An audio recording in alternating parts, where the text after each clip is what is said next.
Hello again, Year 2. We are back in action with our class story. We are still on the Faraway Tree. I'm hoping to upload 5 videos on Friday for the next 5 chapters, and then it's up to you whether you want to watch them all at once or whether you want to do one a day.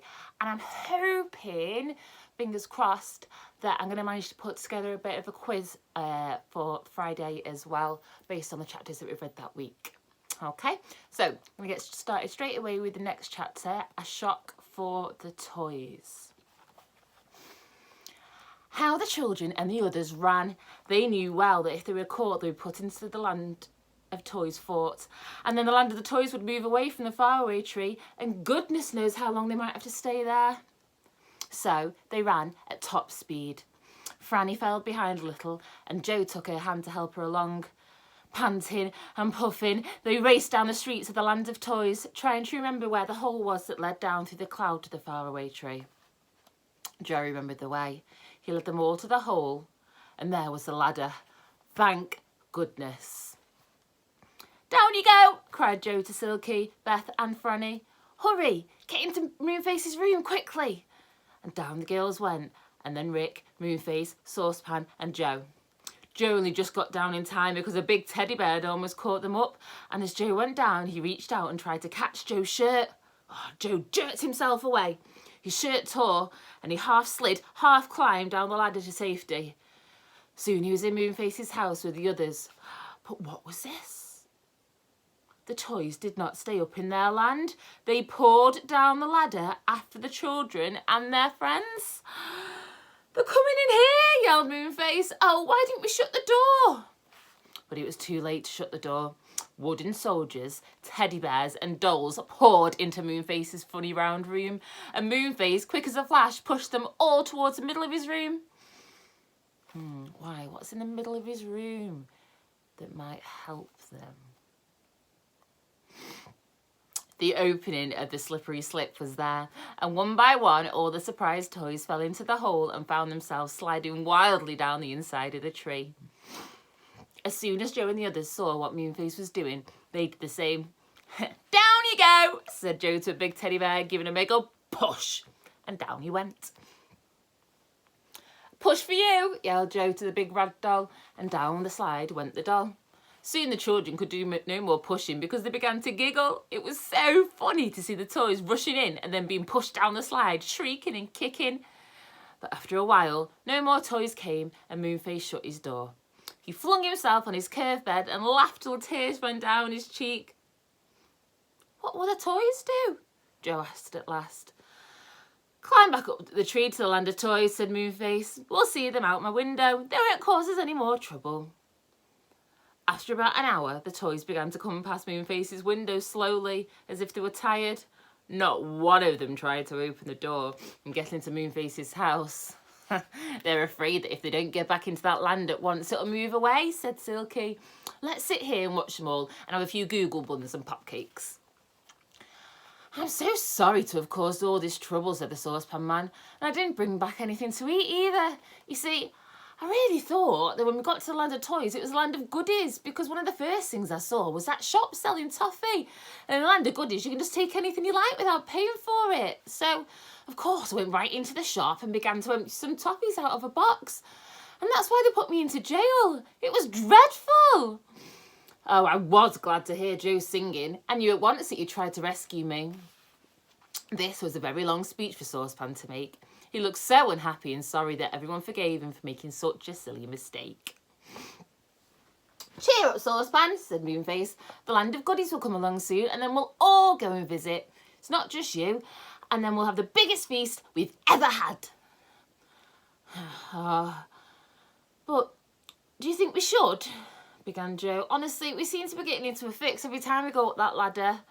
I'll make sure that the land of goodies is there, said Moonface. Nothing can go wrong if we visit it.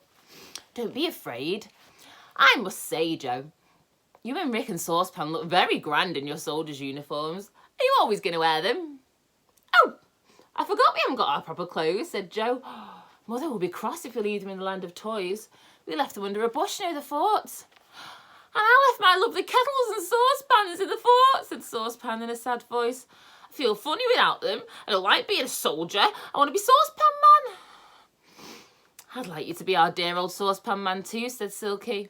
It doesn't seem you somehow, dressed like this, but I don't see how we're going to get anything back. Surely none of us are going to go to the land of toys again.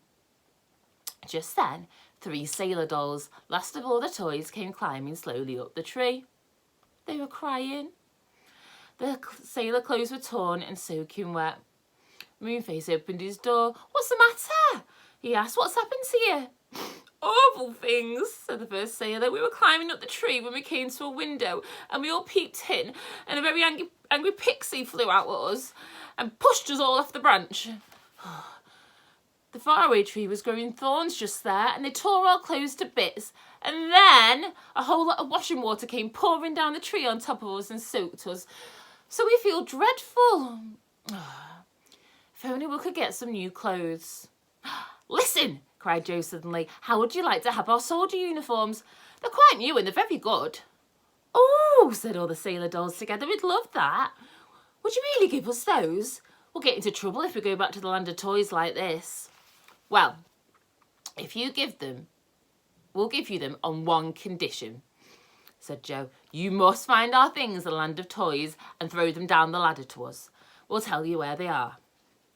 "We can easily do that," promised the sailors. So Joe, Rick and Saucepan stripped off their lovely uniforms and gave them to the sailor dolls, who took off their torn blue clothes and dressed themselves in the red trousers, tunics and helmets. They looked very nice. "Now, you will find our clothes for us, won't you?" said Joe. "We are trusting you, you see." "We are very trustworthy," said the dolls, and ran up the ladder after Joe had told them exactly where to find everything. Joe, Rick and Saucepan sat in their underwear and shivered a little because their uniforms had been warm. "We'll look funny going home like this if those sailors don't keep their words," said Rick. "As a matter of fact, I'd have liked to keep that uniform. I like it much better than my clothes." "Look, there's something coming down the ladder," cried Moonface, and they all ran out to see. How quick the sailor dolls have been. Or soldier dolls, as I suppose we should call them now. 2 sets of clothes tumbled down the ladder and the children caught them. Then came a clatter and clanging as kettles and saucepans came down too. Saucepan was delighted. He put on a pair of ragged trousers and a funny old coat that came down with the pants. And then Silky helped him to string his kettles and saucepans round him as usual. "Now you look like our dear old Saucepan," said Silky. The boys dressed too. Then Joe looked at Moonface's clock. "We must go," he said. "Thanks for the popcakes and everything. Now, Saucepan, don't get into any more trouble for a while." "Smile," said Saucepan, suddenly going deaf again. "I am smiling, look." "That's a grin, not a smile," said Joe, as he saw Saucepan smiling from ear to ear. "Now, don't get in any more trouble." "Bubble? Where's the bubble?" said Saucepan, looking all round. "I don't see anyone blowing bubbles." The children grinned. Saucepan was always very funny when he heard things wrong. "Come on," said Beth. "Mother will be cross if we're home too late. Goodbye, Moonface. Goodbye, Silky. We'll see you again soon." "Well, don't forget to come to the land of goodies with us," said Silky. "That really will be fun. Nearly as much fun as the land of do as you please." "We'll come," promised Beth. "Don't go without us." "Can I have a red cushion, please, Moonface? Thank you." And one by one, the 4 children slid swiftly down the slippery slope to the bottom of the tree. They shut out the trapdoor, gave the red squirrel the cushions, and set off home. "I'm looking forward to our next adventure," said Rick. "It makes my mouth water when I think of the land of goodies." And the next chapter is The Land of Goodies. I'll see you tomorrow.